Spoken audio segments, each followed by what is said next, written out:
안녕하십니까. 꿈꾸는 농부입니다. 어제가 하지였습니다. 그리고 또 본격적으로 장마가 시작되었습니다. 오늘은 장마 기간을 대비하는 이야기를 좀 해볼까 합니다. 약 한 달간의 장마 기간에 4월 말이나 5월에 모종을 심은 것들은 7월 초나 중순쯤부터 수확도 이루어집니다. 그래서 장마 기간에 수확도 해야 되고, 그 다음에 농작물도 장마 기간에 이겨낼 수 있도록 관리를 해야 되고 해서 종합적으로 몇 가지를 하면서 또 작물별로 또 안내를 한번 드려보도록 하겠습니다. 장마이라면 그렇죠. 한 달 정도 되지만은 실제로 비가 오는 날은 한 2분의 1 정도다, 이렇게 보시면 되겠죠. 그래서 한 대여섯 가지 정도는 공통적으로 확인을 하셔야 되지 않느냐라는 생각이 됩니다. 첫 번째는 배수입니다. 배수. 두둑을 높게 해야 되는 작물은 아마 밭 만들기에서 두둑을 높게 했을 겁니다. 또 멀칭을 하기도 했고, 그렇지만은 이 장마 기간은 배수를 꼭 한번 확인하셔야 됩니다. 물이 이래 고이는 곳이 없는지 첫 번째는 배수를 한번 확인해 주시면 좋겠고, 두 번째는 키가 큰 작물들은 부러지거나 꺾이거나 쓰러질 가능성이 있습니다. 예를 들면 고추, 토마토, 옥수수, 참깨, 이런 것들, 그런 것들은 꼭 줄치기를 꼭 하셔야 됩니다. 한 줄에서 한 두 줄, 더 좋기로는 세 줄까지 미리 쳐서 대비를 하는 것이 필요하지 않느냐라는 생각이 됩니다. 두 번째, 줄치기입니다. 말도 좀 튼튼하게 박으시고 줄도 팽팽하게 당겨서 줄치기를 좀 미리 해 주시면 좋을 것 같습니다. 그 다음 세 번째는 지표면과 맞닿아 있는 수확물, 예를 들면 지금 저 같은 경우도 이 토마토가 바닥에 닿여 있거든요. 다행인 것은 비닐 멀칭 위에 이렇게 닿여 있어서 조금은 안심이 되긴 합니다. 그러나 이때 이 받침을 조금 이렇게 흙바닥일 경우에는 받침을 만들어 주시는 것이 필요합니다. 꼭 그렇게 해 주시면 좋을 것 같습니다. 그 다음에 열과 현상입니다. 즉 익어갈 무렵에 갈라짐 현상, 이런 현상을 막기 위해서는 수확을 수시로 하셔야 됩니다.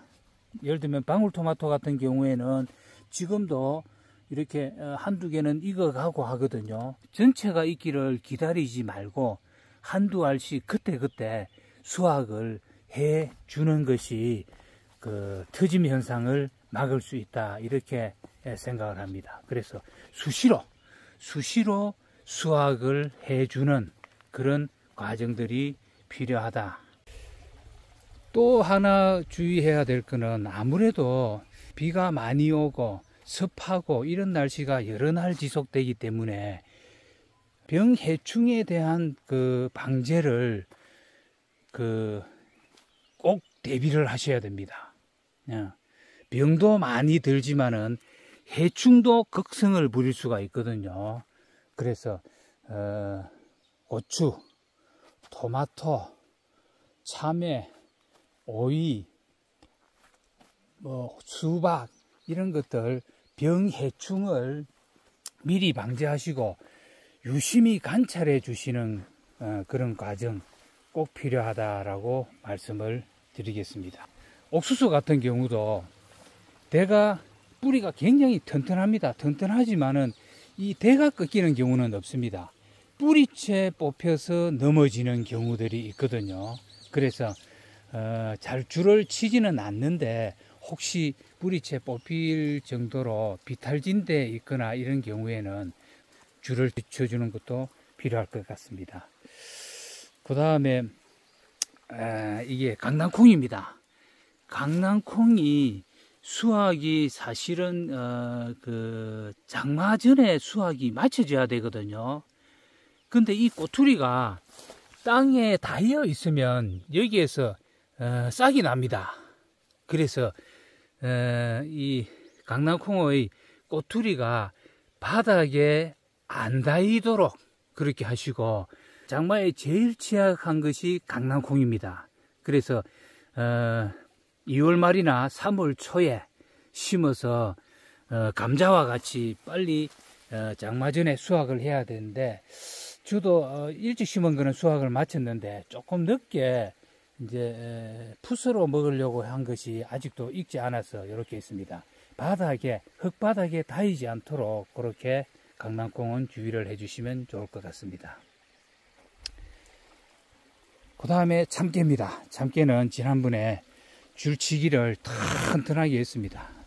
말을 하나, 둘, 세 개씩 받고, 또 4, 5m 간격으로 또 말을 받고, 또 중간에 줄도 엮어주고 이래서 참깨는 한 줄을 쳐줬는데, 조금 더 자라면 한 80cm에서 90cm 정도 자라면 줄을 한 줄 더 쳐줄 생각입니다. 예, 그렇게 지금 참깨도 넘어짐을 장마철에 주의해 주시면 좋을 것 같습니다.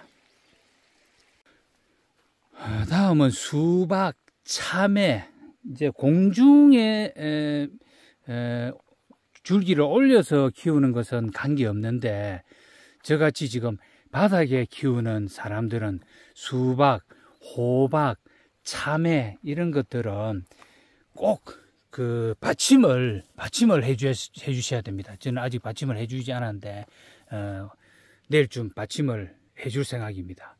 그래서 이 물에 잠겨서 이렇게 썩는 현상을 막기 위해서는 꼭 받침을 해주시는 수박, 호박, 참외 이런 것들은 꼭 해주시면 좋을 것 같습니다. 예, 정리해서 한 번 더 말씀드리면, 첫째는 물빠짐을 한 번 더 확인해 주십사 하는 얘기입니다. 물빠짐. 예, 물빠짐도 한번 확인해 주시고, 두 번째, 키가 큰 농작물은 쓰러짐 현상이 있을 수 있다. 그래서 쓰러지지 않도록 줄치기도 꼭 한번 해 주시면 좋을 것 같다. 그 다음 세 번째는 바닥에 키워서 열매가 지금 바닥에 달려 있는 경우에는 꼭 받침을 해 주셔야 된다 하는 말씀을 드렸습니다. 세 번째. 네 번째, 병해충이 가장 극성을 부리는 기간이 될 겁니다. 장마 기간에는. 그 기간에는 유심히 관찰해서 병해충에 대한 대비 철저히 해주시고 하면 될 것 같습니다. 다섯 번째, 수시로 수확을 하는 것을 권장드립니다. 한두 개가 익으면 바로 수확을 하는 그런 것도 적극적으로 고려해 주시면 좋겠다라는 말씀을 드립니다. 사실은 우리 텃밭 농부님들 이 장마기간, 긴 장마기간 굉장히 어렵습니다. 자주 가서 유심히 관찰해 주시고 7월 중순 지나면 이제 장마가 물러가게 된다면 그때 대비를 잘했더니 한 가지도 피해를 보지 않았다라는 그런 자부심을 느끼게 될 겁니다. 오늘은 어제부터 시작한 장마 대비 농작물을 어떻게 하면 좋을까 하는 내드렸습니다. 대비를 잘 하셔서 풍성한 수확이 이루어지기를 소망합니다. 항상 건강하시고 행복하십시오. 지금까지 꿈꾸는 농부였습니다. 다음 영상에서 또 뵙도록 하겠습니다. 감사합니다.